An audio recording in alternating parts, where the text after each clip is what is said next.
こんにちは。私はベンサムと言います。私はシンプルに人間は快楽と苦痛という二人の王様に支配されているというところから始めたいと思います。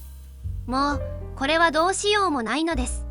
このことを認めるなら快楽を増やし苦痛を減らす行動が良いこと、快楽を減らし苦痛を増やす行動が悪いことになります。快楽の状態で苦痛のない状態を幸福と呼ぶなら、幸福を増やす行動が良いこと、幸福を減らす行動が悪いこととも言えます。ところで、例えばカントさんのようにしたいことをしないでしなくてはいけないことができることに人間の自由を求めることがあります。なんだか快楽や苦痛から自由であるかのように思えます。でも私に言わせれば、それはしなくてはいけないことをしなかった場合の良心の呵責を避けるためです。つまり苦痛を避けていることに変わりはないのです。人間は一人の時はほっといても快楽を求め苦痛を避けます。ところが人間は一人で生きているわけではありません。他の人たちと一緒に生活をしています。そのために自分の快楽が他の人の苦痛になることがありますね。私が気持ちよく歌っていても周りの人に苦痛を与えているかもしれません。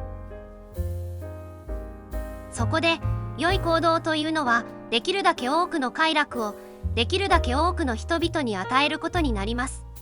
これが最大多数の最大幸福です。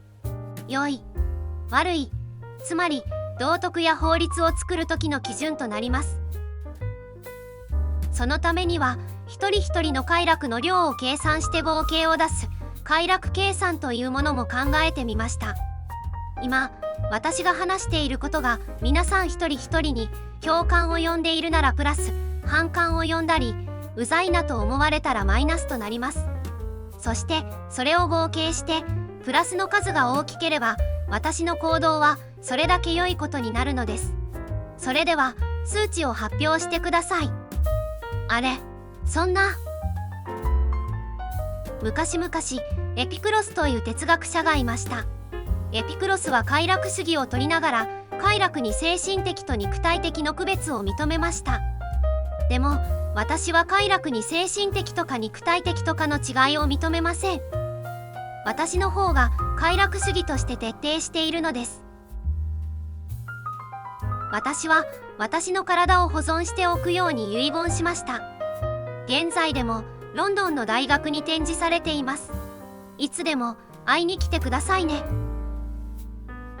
ベンサムさんは18世紀から19世紀のイギリスの哲学者です。人間が快楽と苦痛に支配されていることを前提に功利主義の哲学を創始しました。そして最大多数の最大幸福を道徳や立法の原理と考えました。